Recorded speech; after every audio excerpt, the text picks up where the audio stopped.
No, Yeah, I have a little Steve. story. What's up? This is like 2 days ago, right?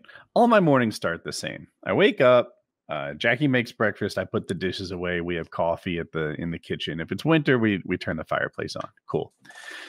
2 days ago, Jackie's irritated at me. Everything I say is wrong, right? And I honestly forget the details of what I said, but like I did nothing wrong, and she's still like recasting every disagreement. Oh, she's an angry avocado.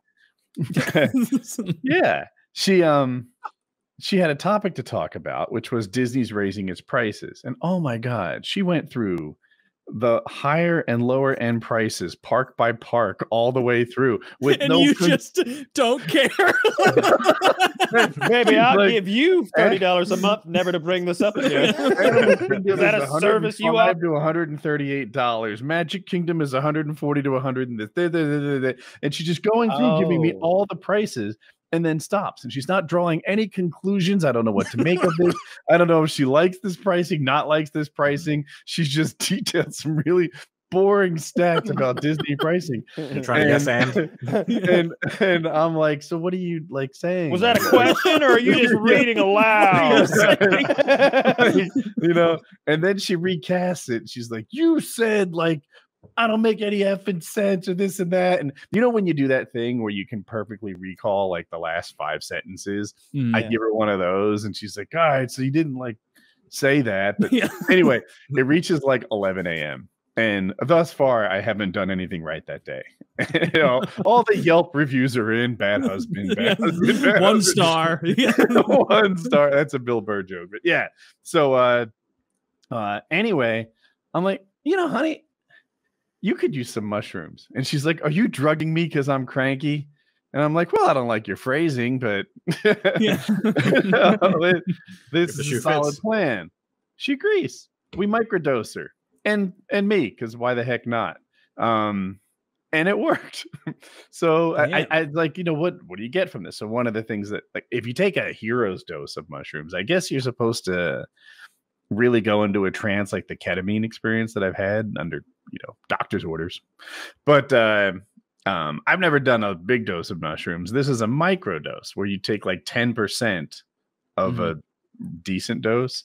And that turned out to be a little too much, because she's like, Woody, I think I'm high. And meanwhile, I'm like laying down reading Reddit at this time. And I'm like, really? Not me so much. And I stand up and I'm like, oh, yeah. We can't drive right now. But the other effect you get, aside from like some sort of high and maybe like colors are a little more interesting, is euphoria. And that part we kind of got. Suddenly, I'm a better husband. And each day since then, which has been 2 days, I'm like, do I need to drug you again? She's like, little does she know, she's already been drugged. You were drugged. Yeah. I make the coffee every morning now. Right. It tastes like shit. That's not the worst idea. You're like, you never let me drive anymore, honey. No, I don't. But yeah, I microdosed my cranky wife and gave her the euphoria I needed her to have. So that panned out. Nice. I am loving your new like solving thing with drugs approach. Like, and usually people don't like start that in their late 40s. Like, no. But Woody's like, you know, there's like all these substances that I don't know much about. It's Let's really give it a go. Let's give all of them a go. Like, maybe it works, maybe it doesn't. When Woody's dad retired, he found religion, and when Woody retired, he found drugs and motorcycles. That is cooler. In a completely different direction. Yeah, and he's all tatted up now. Like he's like a biker. So these psychedelics, like one of the things I'm most scared of is like personality changes, because like once that switch gets, you know, flipped, I don't know if there's any coming back from that. That's the thing that I'm like super scared of like trying that. Do you really like this version of you that much? Yeah, you think you're so great. I mean, what's the worst? It can't, you know. Let's can't be that bad, you know. Roll the dice, see what we get. Yeah. If you're a 6-sided die, I'm calling you like a 2 right now. Re-roll. See, look, I don't. Let's kick it up a notch. Let's just I mean, what if you'll get next, but it probably won't be worse. What if I take a bunch of mushrooms and then it like gives me clarity and I'm like, you know, you really shouldn't be saying these reprehensible things online every week. And it's like, oh, no, it's my job. It's my job. I have to. I don't care how many mushrooms you take. Nice. Anti-Semitism is not okay. I went the other direction. No, that's true. Tavarish. Like Joe Rogan acted like DMT, which I've never done. It upgrades your RPG character. Like, oh my gosh, you'll be more creative. You'll be this, you'll be that. You'll be so much better in these 5 different ways. And your mind is open to new ideas and you make appropriate risks or whatever Joe Rogan says DMT does to you. He thinks it's the greatest thing and it's a contributor to his success. I don't know if I buy all that. Joe Rogan buys a lot of silly things, but it was like, maybe whatever. Bumping up my charisma by a point or whatever it is that I get is good. I've taken big doses of LSD and mushrooms, and I didn't notice any personality change. The worst thing that happened was, that little thing at Walmart where I passed out and had that whole thing with the police and the fire department, the ambulance and everything. But that's unrelated. Yeah, that was all fine. But that wasn't because of the drugs. That was in spite of the drugs because I made it out of there. That was good. That was an interesting day.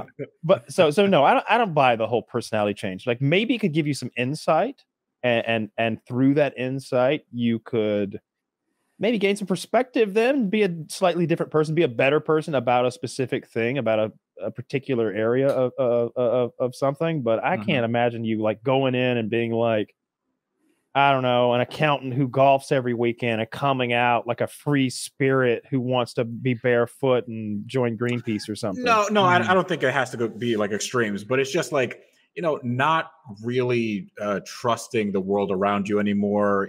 Stuff like I don't really. No. You'd have to go so far down the rabbit hole. Like I took 4 or 5 hits of LSD. I don't remember.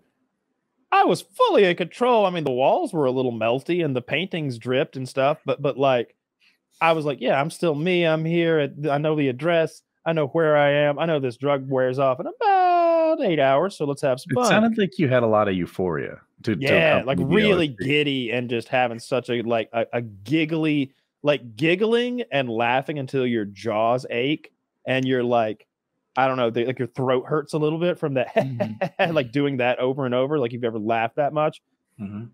Then 3 more hours of laughing, and that thing where you just be like, someone would look at me and be like, "What are you laughing about?" And I'm like, "I'm not laughing." "What are you laughing about?" I'm like, "I'm not laughing." So you're just giggly all like you just fall apart and you like fall into the giggles, and they're like, it's like really, it feels really good. To like completely be relaxed and just at peace with everything. But I'm not over there like, oh God, am I a good person? Am I even a real man? like I'm not falling apart over there or anything. I'm just I mean the stuff that Joe Rogan has talked about is like, you get overcome with an emotion and then you start to think about things with in a different perspective, like you were saying.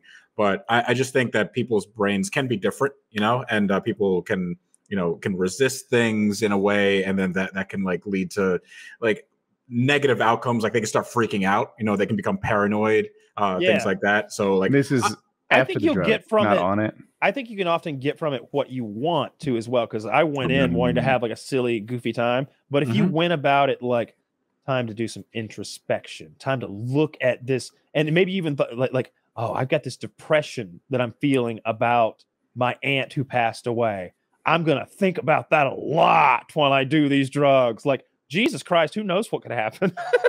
If you're just looking at a picture of your dead aunt and thinking, and reading the letters from her and just sinking into that pit of despair, like, no thanks. Yeah, okay. I don't know.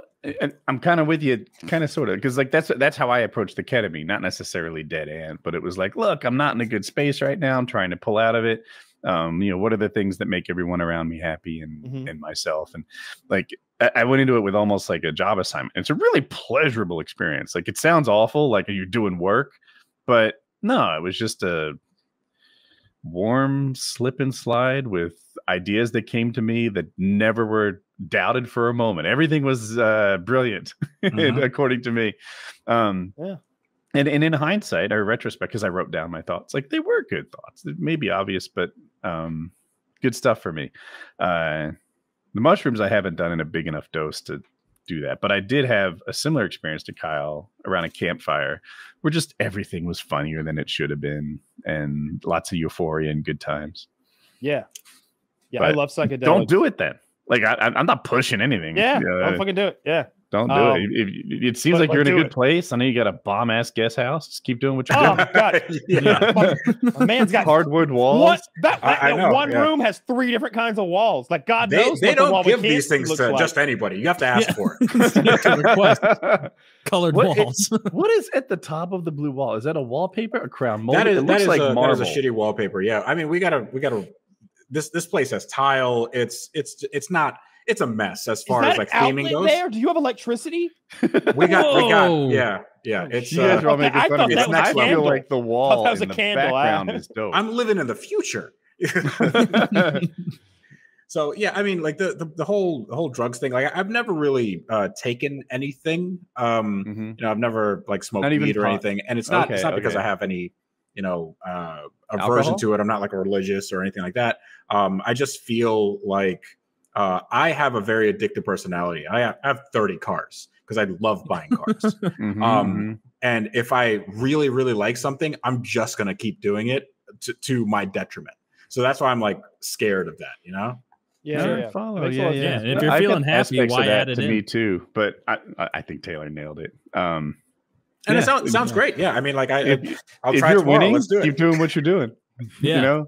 Like if you're even at all like, I don't know if this is going to be good for me, then don't. Seems like you're in a wonderful place now. No reason to fuck with it. Well, it's interesting because like happiness is a thing that I've only recently started thinking about. If I'm getting a little bit philosophical, I for a long time I hadn't even considered my own happiness. It was just like I did things because they were like I consider them the right thing to do. So either by obligation or like I'm trying to take care of somebody or this is just what happens in life. I'm at a certain stage, so this is what I have to do. But my happiness was always kind of like out back. Maybe I have some momentary, glimpse of happiness, but it never really occurred. But then like I started thinking about, well, I'm not really enjoying what I'm doing. I'm not really, I'm content.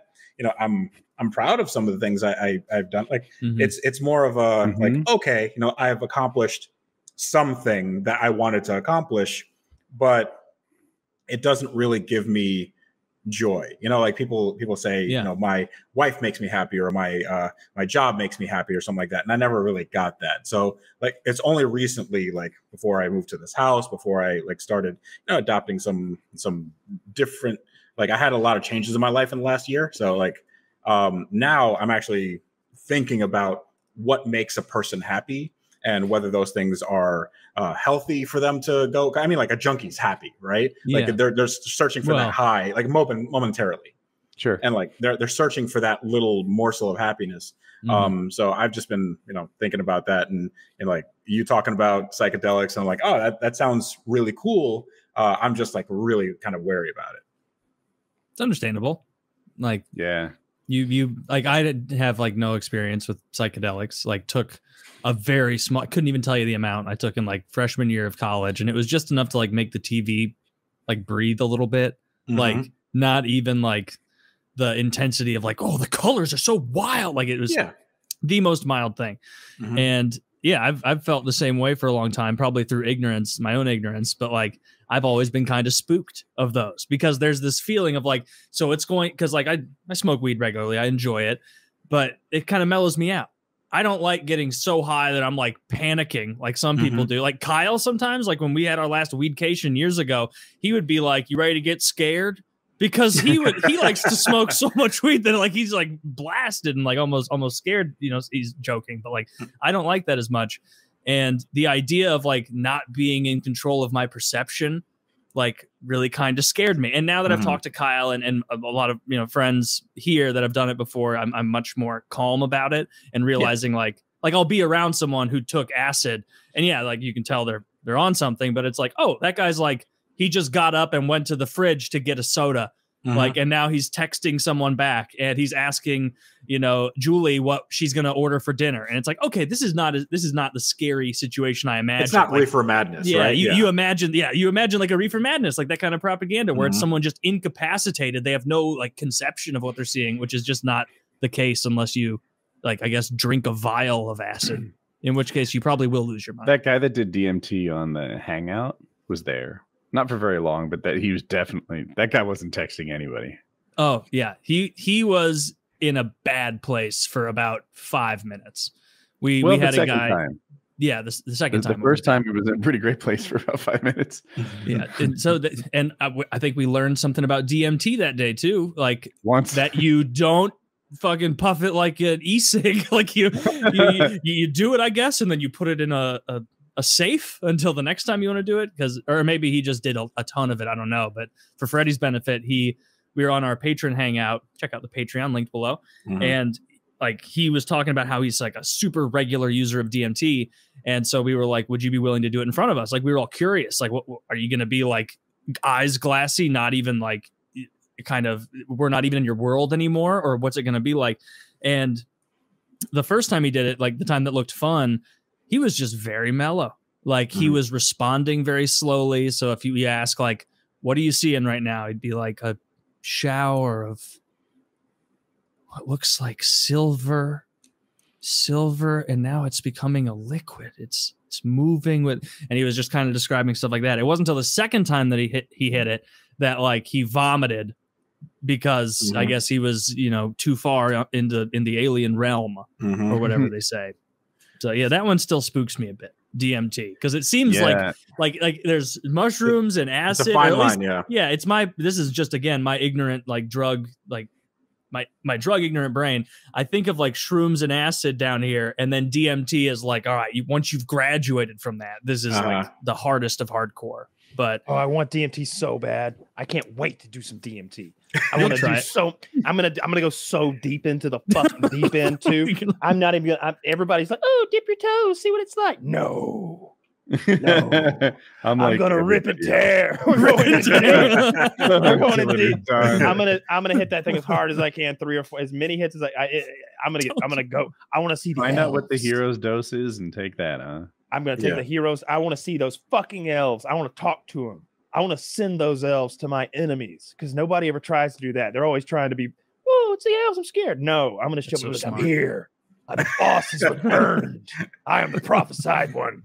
And then I'm going to start ordering those elves. I am the cream. I am the cream. On bone size ready. Bone size ready. I got you for 3 minutes. Plate time. Yeah. Oh god. That was such a meme when I was before memes were memes. The bone saw is ready thing was like a catchphrase amongst my friend group. That movie was really big, like right as I was graduating, I think, right around that time. Which movie is it? Spider-Man. Spider-Man. First one.